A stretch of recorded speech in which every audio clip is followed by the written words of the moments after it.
Hello दोस्तों, लेकर आई हूँ फिर से एक नया व्लॉग। और ये व्लॉग भी कंटिन्यू पार्ट है जैसा कि पहले का था। और ये पूरा का पूरा व्लॉग है पूरे अप्रैल मंथ का, जिसमें ट्रैवलिंग थी, जिसमें फेस्टिवल थे, ईद जो आने वाला था मई के फर्स्ट वीक में वो था। बहुत सारी चीज़ें हुई इन एक महीने के बीच में। तो अभी मैं सूरत एयरपोर्ट पे थी, ये 1 अप्रैल है और हम लोग बोर्डिंग कर चुके थे, लेकिन फ़्लाइट जो है वो 1.5 घंटे डिले हो चुकी थी। इस वजह से हमें बहुत लंबा वेट करना पड़ा। खैर फ़्लाइट आई, हम लोग बैठे। तो हमने जो टिकट कटाया था वो मेक माई ट्रिप से था। और इसमें एक प्रॉब्लम ये हो गई थी कि हम तीनों की जो सीट थी ना वो आगे पीछे हो रखी थी। तो ये वाला हमारा जी ये विंडो। Thank you. तो जैसा कि आपने देखा ये सब पुरुष कहा जाएगा, क्योंकि ये विंडो सीट बहुत कम ही लोग छोड़ते हैं। और वैसे भी हमारा भी जो पीछे वाला सीट था वो भी विंडो सीट ही था और उन्हें हमने ऑफ़र किया और वो बेचारे मान गए और हम तीनों एक साथ बैठ गए। और देखिए अमन बैठ रहा है अपनी सीट पर। और एयर इंडिया के बारे में बता दूं, ये जो यहाँ इसकी जो सीट है, महाराजा की जो सीट है ना, बिल्कुल महाराजा जैसी ही है। बहुत ही कंफर्टेबल सीट थी और फुट स्पेस भी बहुत ही अच्छा था as compare to SpiceJet या इंडिगो के बारे में मैं बता देती हूँ, क्योंकि इन दोनों में ज़्यादा मैंने सफ़र किया था। और एयर इंडिया की एक और ख़ासियत है कि इसमें कॉम्प्लीमेंट्री मील ना हर फ़्लाइट में है, चाहे वो अंडर 2 आवर हो या अबव 2 आवर, इससे कोई अंतर नहीं है, सबको मील मिलता है। ये अच्छा रहा क्योंकि वैसे ही फ़्लाइट लेट हो चुकी थी। और देखिए हम पहुंच चुके हैं इंदिरा गांधी इंटरनेशनल एयरपोर्ट। ये पहले भी मैं आपको दिखा चुकी हूँ, लेकिन इस बार हमारा जो ट्रैवलिंग था किसी और टर्मिनल में नहीं था, इसी से कनेक्टेड आगे के गेट में ही जाना था हमें। तो इस तरह से हम निकल रहे थे, जा रहे थे।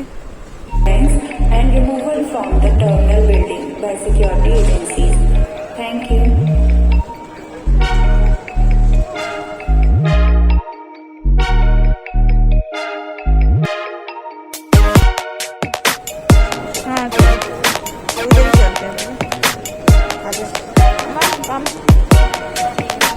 और हमारी जो ये दिल्ली से कनेक्टेड फ़्लाइट थी वो 4 बजे के लगभग थी और हम चेक इन कर चुके थे पहले ही। तो हमारा पूरा लगेज जो है हमें पटना में ही मिलने वाला था।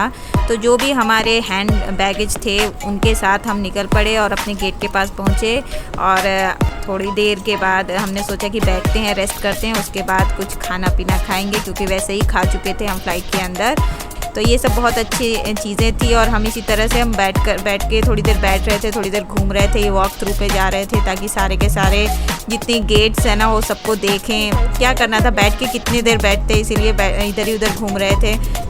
यही ऐसा ही करके हमने लगभग 3:30 बजा दिए।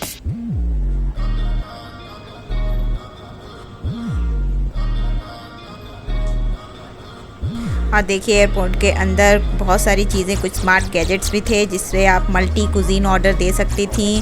और आपको जो जो पसंद है उसे आप इसी तरीके से ऑर्डर कीजिए स्मार्ट टच से, और स्वैप मशीन से अपना बिल पे कीजिए और आपके सीट पर ही आपको ये ऑर्डर मिल जाएगा। ये देखिए ये न्यूट्री टैप है, इसमें क्या होता है, ये एनर्जी ड्रिंक्स थे, बार्स थे इसके अंदर। और ये जो नेक्स्ट है इसमें आपके कोल्ड ड्रिंक्स और सॉफ्ट ड्रिंक्स थे।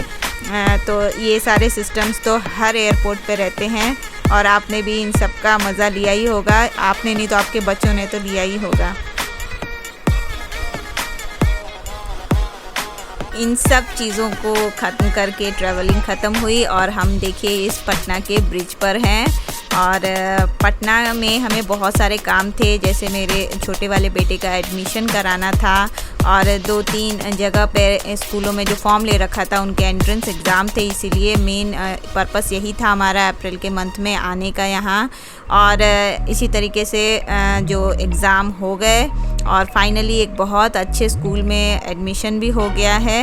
और मैं आपको एक बात बता दूं, जिस स्कूल में सुशांत सिंह राजपूत ने पढ़ा है वही स्कूल है एक तरह से मेरे छोटे वाले बेटे का। हमें पता नहीं था, जब वेब पे सर्च किया तो पता चला कि वैसे भी वो सुपरस्टार कौन भूल सकता है उसे, और वो इतना ब्रिलियंट था और उसकी यादें, उसकी एक्टिंग तो हम सबको हमेशा ही याद रहेंगी ही। तो वो तो एक साइड बात थी, लेकिन चलो एडमिशन हो गया और सारी चीज़ें हमारी सक्सेस हुई। और इसके बीच रमज़ान भी थे, रोज़े भी चल रहे थे और उसके बाद ईद आना था। तो इन सब चीज़ों को कंप्लीट किया। ईद हमने अपने घर पे मनाई और देखिए ईद का सेलिब्रेशन हमारा कैसा रहा। पता ही है ईद में मीठी सेवई वाली ईद होती है, हम एक दूसरे के घर में जाते हैं, सेवई खाते हैं। मेरे सारे रिलेटिव्स हैं और अभी मैं अपनी ननद के यहाँ आई हुई हूँ जो मेरी बड़ी सिस्टर इन लॉ हैं। और मेरी जो सास है उनको चलने में थोड़ा प्रॉब्लम है, तो इसलिए हम सब उन्हें लेकर आए थे और वो बहुत दिनों के बाद यहाँ आई थी, इसलिए वो बहुत ही ज़्यादा खुश थी। और इनमें मेरी भाभियाँ भी आपको दिखेंगी, मेरी नीस भी हैं और बहुत ही मज़े किए। पता ही है फैमिली के बीच में रहना और इतने खूबसूरत पल बिताना और वो भी यादगार रहता है। और वैसे भी ईद जो है ना वो सबसे फेवरेट त्यौहार होता है हम सब का, और बहुत ही मज़ा आया इन सब के बीच में समय बिता करके, इतने मज़े करके।